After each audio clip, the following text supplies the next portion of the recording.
உள்ள போனதுக்கும் நான் வெளியே வந்ததுக்குமே எனக்கே அந்த சேஞ்ச் தெரியுது. மென்டார் செஃப் யுவஸ்ரீ அவங்க தான் வந்து ரொம்ப பாடுபட்டாங்க. ஒரு டிஷ்ஷை சொல்லி கொடுத்து மறந்துடுவேன் ஒரு செகண்ட்ல. ஆமா, அந்த மல்லிப்பூ டிஷ்லயே கதிர் வந்து சூப்பரா பண்ணிட்டாரு. ஒழுங்கா மர்ச் பண்ணல அப்படின்னா அது தப்பாயிடும். இவங்க வேற அந்த சைட்ல இருந்து டே சுபாஷே ஆனா ஃபைனலா போய் டேஸ்ட் பண்ணும்போது நானே ஆச்சரியப்பட்டேன். சோழ நீங்க பண்ணது எதுவுமே வந்து கைண்ட் ஆஃப் இன்டர்நேஷனல் ஒரு டச் ஒன்று வச்சுக்கிட்டே இருந்தீங்க. அந்த ஐடியா ஏன்? எல்லாருமே வந்து மீன் குழம்பு, மெயினா மீன் குழம்பு, பிரியாணி. ஆமா பிரியாணி. வெள்ளை பிரியாணில எம்பி உணவு பண்ணாரு, வெள்ளை கலர் பிரியாணி. ரொம்ப ஒரு பாசிட்டிவான ஒரு வைப் அவர்கிட்ட. கலாய்ப்பாரு, திடீர்னு வந்து ரொம்ப வெள்ளந்தியான ஒரு குழந்தைத்தனமான ஒரு மனுஷன். எனக்கு தெரியல, இப்போ ஹாட்ஸ்பாட் ஒரு நல்ல பேர் வாங்கி. ஆமா பிளான் பி ஆல்சோ நல்ல. ஆமா ஆமா ஆமா. பட் இவ்வளோ பார்த்துட்டு சக்ஸஸ்ஃபுல்லாக போயிட்டு இருக்க பார்த்தா என்ன டக்குன்னு இவருக்கு வந்திருக்கும் அப்படின்னு டக்குன்னு ஓடிட்டே இருக்கு. இல்லை என்னன்னு சொல்ல முடியுமா? அது ஆக்சுவலாக வந்து Lyca productions Subaskaran presents super star Rajinikanth நடிப்பில் பேட்டையன் அக்டோபர் 10 முதல் உலகமெங்கும். ரெட் நோல் வியூவர்ஸ் எல்லோருக்கும் வணக்கம். சுபாஷ் அவர்களே வணக்கம். நல்லா இருக்கீங்களா? நல்லா இருக்கேன். எப்படி இருக்கீங்க? நல்லா இருக்கேன். அண்ட் ஒரு வைல்ட் கார்டு கண்டஸ்டண்ட்டாக உள்ளே போயிட்டு டிசிடிசியில் ஒரு என்ன சொல்கிறது, இப்படி எக்ஸ்பெக்ட் பண்ணல. சுபாஷ் அவர்களோட பர்ஃபார்மன்ஸ் நாங்கள் பார்த்துருக்கோம். பிளான் பியாக இருக்கட்டும், ஹாட்ஸ்பாட்டாக இருக்கட்டும், எங்களுக்கு சர்ப்ரைஸாக ஆச்சு. நீங்கள் சரி மனிஷாவும் சரி வரும்போது சர்ப்ரைஸாக இருந்தது. பட் ஒரு ஓவரால் எக்ஸ்பீரியன்ஸ் அது வேறு. நீங்கள் இதுக்கு முன்னாடி ஒரு குக்கிங் ஷோ வந்து டிவியில் பார்த்துருப்பீங்க. பட் இது ஒரு வேறு வைப் ஒன்று இருந்திருக்கும் கண்டிப்பாக. ஒரு நீங்கள் சொன்னீங்க நிறைய விஷயங்கள் இருக்குது, நான் அதை கேட்கணும் இன்டெப்த்தாக. உங்களுக்கு ஓவரால் எக்ஸ்பீரியன்ஸாக ஹவு ஹாப்பி யூ ஆர்? நான் ஆக்சுவலாக வந்து மீடியா மேசன்ஸ் வந்து முன்னாடியே என்னை காண்டாக்ட் பண்ணியிருந்தாங்க. ஆமாம், அதில் வந்து என்னால் பண்ண முடியாமல் போயிடுச்சு. குக் கோமாளி. ஆமாம், குக் கோமாளி லாஸ்ட் சீசன், அதை 4th சீசன் அந்த மாதிரி ஜென்ரலாக ஒரு ஆடிஷன் மாதிரி. ஓகே. ஸோ அதில் வந்து பண்ண முடியாமல் போச்சு. பேசணும், இப்படி தான் சைலண்ட்டாக இருப்பீங்களா அப்படின்னு கேட்டாங்க. ஆமாம், சுபாவமாகவே அப்படி தான். ஓகே அப்படின்னு. அப்புறம் சன் டிவிக்கு வந்ததுக்கப்புறம் அதுக்கும் ஸ்டார்டிங்கே கூப்பிட்டாங்க. அதுலேயும் வந்து பண்ண முடியாமல் போச்சு. ஸோ அதுக்கப்புறம் வைல்ட் கார்டில் வந்து கேட்டாங்க, இன்ட்ரெஸ்டடாக பண்ணுறீங்களான்னு. சரி கண்டிப்பாக பண்ணுவோம், ரொம்ப நாளாக இதுக்காக தான் வெயிட் பண்ணிட்டுருந்தேன் அப்படின்னு சொல்லிட்டு போனேன். நான் வீட்லேயும் பெருசாக சமைச்சதெல்லாம் கிடையாது. எங்கேயாவது ஃப்ரெண்ட்ஸோட போனேன்னா அவங்க பசங்களோட ஜாலியாக சமைக்கிறது, அது ஒரு குக்கிங் ஒன்று வேறு. ஆமாம், நான் வந்து ஒரு வருஷம் தனியாக இருந்தேன். ஸோ அந்த டைம் நான் பண்ணுற குக்கிங் அவ்வளோதான், பேச்சுலர் குக்கிங் இந்த மாதிரி தான் பண்ணிகிட்டு இருந்தேன். அங்கே போனதுக்கப்புறம் பார்த்தா எல்லாம் ஏற்கனவே ஒரு பயங்கர வேகத்தில் ஓடிக்கிட்டு தெரியாதுன்னு சொல்லக்கூடாது. லாஸ்ட்டாக ஒன்று பண்ணியிருந்தீங்களா? ஐ திங்க் ஒரு ஜாப்பனீஸ் ஒரு ஆர்ட்டை ஒன்று கைண்ட் ஆஃப் ரெஃபரன்ஸாக வச்சு ஒன்று பண்ணியிருந்தீங்க. ஐ திங்க் அதில் பேச்சுலர் குக்கிங் சமைச்ச பையனானு எனக்கு தெரியல. பேச்சுலர் குக்கிங் சுபாஷா அதானு எனக்கு தெரியல. உண்மையாகவே அது டைட்டில் வின்னிங் மூமெண்ட் அதெல்லாம் இல்லை, பட் ப்ளசண்ட்டாக இருந்தது பார்க்குறதுக்கு. உள்ளே போனதுக்கும் நான் வெளியே வந்ததுக்குமே வந்து எனக்கே அந்த சேஞ்ச் தெரியுது. உள்ள இவ்வளோ லேர்ன் பண்ணியிருக்கோம், நாலேஜ் கெயின் பண்ணியிருக்கோம். என்னோட மென்டார் செஃப் வந்து யுவஸ்ரீ அவங்க தான் வந்து ரொம்ப பாடுபட்டாங்க. ஒரு டிஷ்ஷை சொல்லி கொடுத்து மறந்துடுவேன் ஒரு செகண்டில். ஆமாம் ஆமாம், பிளாக்ல ஆயிருக்கீங்களே இடையில ஒரு டைம். ஆமாம் ஆமாம், திரும்ப வந்து ஃபர்ஸ்ட்லேருந்து பண்ணுவோம். ஸோ அந்த மாதிரி நிறைய ட்ரையல் அண்ட் எரர் பண்ணி ஓகே. பண்ண முடியாமல் போச்சுன்னு சொன்னீங்களே, எதனால? ப்ராஜெக்ட் பண்ணிட்டு இருந்ததுனால அந்த டைம் ஸ்டார்ட் பண்ணும்போது பண்ண முடியல. அதுக்கப்புறம் வைல்ட் கார்டு இருக்குது வரீங்களா கேட்டாங்க. கண்டிப்பாக வரேன், பண்ணுறேன் அப்படின்னு சொல்லி. ஓகே. அண்ட் எஸ்பெஷலி இந்த ஃபினாலே மூமெண்ட் நான் கேட்கணும். அது ஒரு ஜாப்பனீஸ் ஒரு ஆர்ட் வச்சு ஒன்று பண்ணி ஒன்று இருக்குது. இப்போ நீங்கள் சொன்னீங்க இல்லையா, இப்போ எனக்கே வந்து ஒரு லேர்னிங்காக கற்றுறதுக்கப்புறம் வந்து ஒரு பெரிய ஒரு எக்ஸ்பீரியன்ஸ் இருக்குன்னு சொல்லிட்டு, குக்கிங்கை தாண்டி நமக்கு ஒரு எக்ஸ்பீரியன்ஸ் ஒன்று கிடச்சிருக்கும்ல, இந்த டிசிடிசி ஒன்று. அந்த எக்ஸ்பீரியன்ஸ் என்ன? நான் பேசிக்காக வந்து ரொம்ப சைலண்ட்டான ஒரு, அதுதான் அதில் கேட்க, நான் பெருசாக இன்ட்ராக்ட் பண்ணுற கூடிய ஆள் கிடையாது.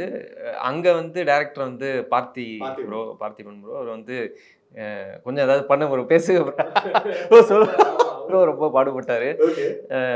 நான் கொஞ்சம் ஃபஸ்ட்டு 2-3 எபிசோடு வந்து எல்லாருமே புதுசு, அதனால் கொஞ்சம் அந்த சைலண்ட்டாக தான் இருந்தீங்க பார்த்தேன். அதுக்கப்புறம் பழக எல்லாருமே செம்ம ஜாலியான ஒரு டைப். எல்லாருமே செம்ம பிளாஸ்டாக இருக்கும் உள்ள செட்டில். எப்பவுமே சிரிச்சுக்கிட்டே இருப்போம். ஆஃப் த இதுவும் வந்து பயங்கரமாக எல்லாம் சண்டை போட்டுக்கிட்டே இருப்பாங்க, அடிச்சுப்பாங்க, ஜாலியாக ஏதாவது ஒன்று ஃபன் பண்ணிட்டே இருப்பாங்க. அதெல்லாம் ரொம்ப பார்த்து நல்லா ஈஸியாக சோஷியலைஸ் ஆகிறதுக்கு ஒரு சான்ஸாக இது இருந்தது. ஓகே. இப்போ இதுக்கு முன்னாடி நீங்கள் பட செட்டுக்கு போயிருப்பீங்க, அங்கே ஒரு வேரியேஷன் வேறு மாதிரி இருக்கும். டைலாக் கொடுப்பாங்க, அந்த அந்த ப்ரிப்பரேஷன்ஸ் உள்ளே போயிட்டுருக்கு, அது ஒன்று இருக்குது. இது ப்ரிப்பரேஷனே தேவையில்லை. குக்கிங்கில் மட்டும் தான் ப்ரிப்பரேஷன் தேவை, மற்றபடி ப்ரிப்பேர் பண்ண தேவையில்லை. அவர் ஒரு சைலண்டான ஆள். நீங்கள் சொல்கிறீங்க, எனக்கு தெரியும் உங்களோட பர்சனல் இதை பற்றி எனக்கு தெரியும்.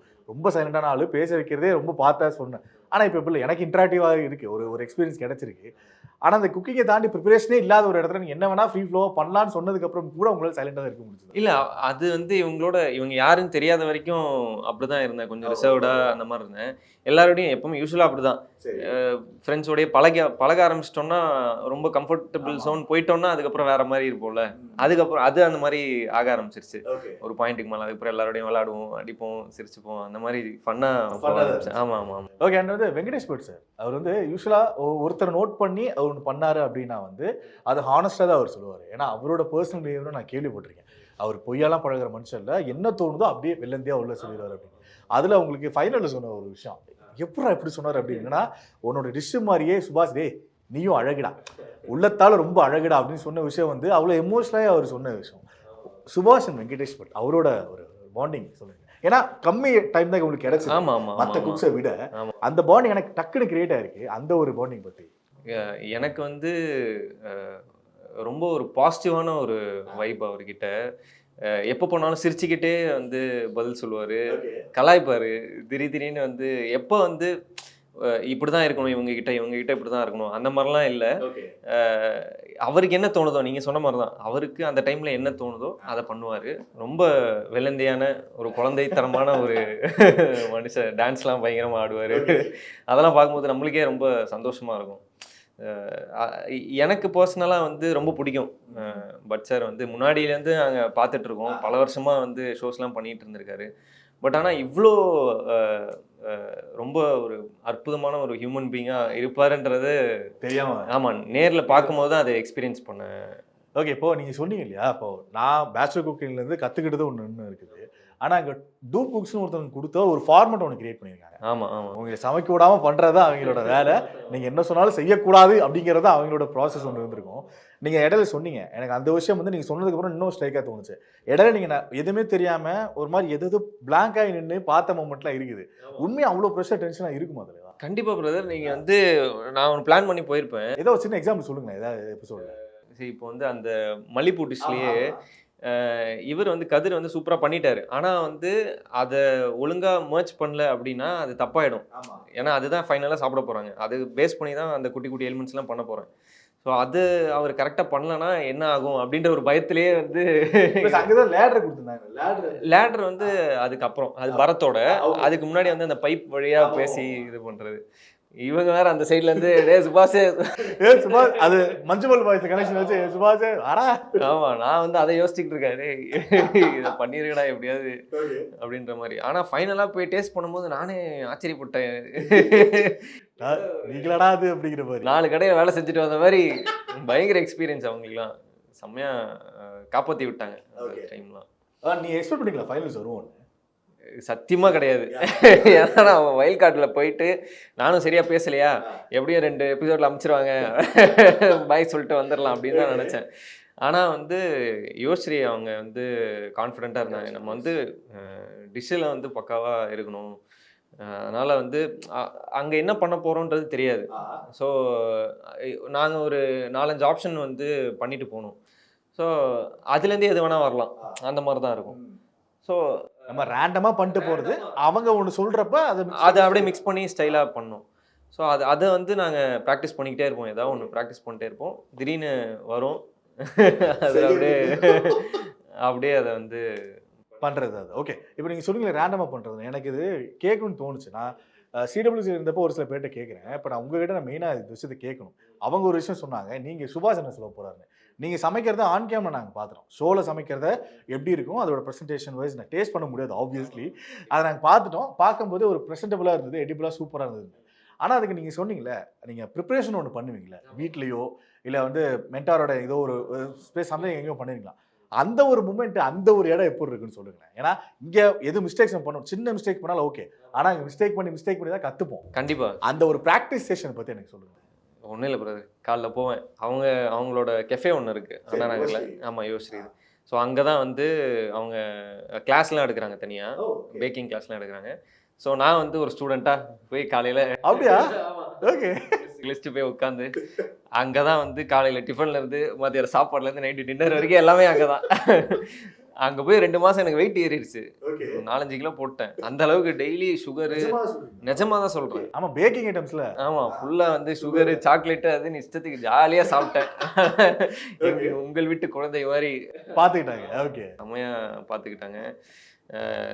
அங்கே வந்து ட்ரையல் அண்ட் எரர் தான். இந்த மாதிரி நிறைய பண்ணி அதை நாங்களே டேஸ்ட் பண்ணி கஷ்டப்பட்டு சாப்பிட்டு அதுக்கப்புறம் ஃபைனலாக ஒன்று வரும், பெஸ்ட்டாக இதுதான் அப்படின்னு வரும். ஸோ அதெல்லாம் வந்து ரொம்ப கஷ்டப்பட்டு அவங்க சொல்லி கொடுத்தாங்க. இப்போ நீங்கள் அதான் ஷோவில் நீங்கள் பண்ணது எதுவுமே வந்து எனக்கு தெரிஞ்சு நம்ம குவிசன்ஸ் இருந்தது okay, but kind of international ஒரு டச் ஒன்று வச்சுக்கிட்டே இருந்தீங்க நீங்கள் ஒவ்வொரு இதுலேயுமே. அந்த ஐடியா ஏன்? அது ஏன்? ஏன்னா வந்து எல்லாருமே வந்து உள்ள வந்து மீன் குழம்பு, மெயினா மீன் குழம்பு, பிரியாணி. ஆமா பிரியாணி, வெள்ளை பிரியாணில எம்பி ஒன்று பண்ணாரு, வெள்ளை கலர் பிரியாணி. ஆமா ஆமா. ஸோ எல்லாருமே அந்த மாதிரி பண்ணிட்டு இருந்ததுனால நம்ம எதாவது டிஃப்ரெண்ட்டாக பண்ணலாம் அப்படின்ட்டு யோசித்த பிளான் தான். அதனால தான் வந்து ஒரு இடத்துலையும் வந்து ஒரு குசைன் அப்படி ட்ரை பண்ணிட்டு போயிடுது. ஆமாம். இப்போ எனக்கு இந்த ஃபினாலே நான் சொன்னேன்ல, எனக்கு இது ரொம்ப பிடிச்ச மூமெண்ட் வந்து நீங்கள் ஒரு விஷயம் சொல்லிட்டு அந்த டிஷ்ஷை நீங்கள் ப்ரிப்பேர் பண்ணீங்க. ஏன்னா ஜாப்பனீஸில் இப்படி ஒரு ஒரு ஒரு விஷயம் இருக்குது, அதுலேருந்து ஒரு டிஷ் ஒன்று, ஐ மீன் அதில் ஒரு மேட்டர் இருக்குது, அதில் ஒரு இன்ஸ்பயர் ஆகி நான் பண்ணியிருக்கேன் அப்படின்னு சொன்னீங்க. அதில் ஒரு விஷயம் மெயினாக சொன்னீங்க, என் லைஃபோட கனெக்ட் பண்ணி நான் அந்த டிஷ்ஷை பார்த்து அதை நான் ஒன்று கிரியேட் பண்ணின்னு சொன்னீங்க. எனக்கு அந்த நீங்கள் சொன்ன அந்த வார்த்தை எனக்கு பட்டுன்னு மைண்டில் ஒட்டுக்குச்சு. இந்த மனுஷன் அதை கேட்கணும் அப்படின்னு. லாஸ்ட் 2 இயர்ஸாக நான் ஃபேஸ் பண்ணிட்டு இருந்த விஷயங்கள் வேறு, அதை ஒரு பேஸாக வச்சு நான் பண்ணது. என்ன கோத்ரூ பண்ணி 2 இயர்ஸ்? ஏன்னா எனக்கு தெரியல, இப்போ ஹாட்ஸ்பாட் ஒரு நல்ல பேர் வாங்கி கொடுத்து, ஆமாம், பிளான் பி ஆல்சோ நல்ல பேர். ஆமாம் ஆமாம். பட் இது இவ்வளோ பார்த்துட்டு சக்ஸஸ்ஃபுல்லாக போயிட்டு இருக்க பாத்திரம் என்ன டக்குன்னு இவருக்கு வந்திருக்கும் அப்படின்னு டக்குன்னு ஓடிட்டே இருந்தது. இல்லை என்னன்னு சொல்ல முடியுமா? அது ஆக்சுவலாக வந்து பர்சனலான ஒரு விஷயம். 2 இயர்ஸ் 3 இயர்ஸ் முன்னாடி. ஸோ அதனால் வந்து எல்லாருக்குமே நடக்கிற விஷயந்தான். ஸோ நான் வந்து என்ன யோசித்தேன்னா, வீட்டில் வந்து நான் வீட்டில் இல்லை, ஒரு 2-3 இயர்ஸாக வந்து வீட்டில் இல்லை, நான் தனியாக தான் இருந்தேன் வெளியே. ஸோ நிறைய கஷ்டங்கள், நிறைய இதெல்லாம் போயிட்டு இருந்தது. அதனால் அது பர்சனலாக ரொம்ப இதுவானதுனால, அஃபெக்ட் ஆனதுனால, அதுக்கப்புறம் ஆமாம் அதோட தாக்கம் தான். அதுக்கப்புறம் திரும்ப வீட்டுக்கு வந்தேன், அதுக்கப்புறம் திரும்ப வீட்டில் ஜாயின் ஆனேன். அது ஒரு ரொம்ப ஹாப்பியான ஒரு மூமெண்ட். அதுக்கப்புறம் எல்லாமே வர ஆரம்பிச்சது. அதுக்கப்புறம் ஆமாம் ஆமாம், அதுக்கப்புறம் டிசிடிசி எல்லாம் ஒரு நல்ல ஒரு பேக்டாக போயிட்டு இருந்தது. சூப்பர். எனக்கு அதோட போகுது, ஏன்னா அதை நான் உள்ள இன்டெப்த்தாக கேட்க விரும்பலை. It's fine. Okay. Lyca productions Subaskaran presents super star Rajinikanth நடிப்பில் வேட்டையன் அக்டோபர் 10 முதல் உலகமெங்கும்.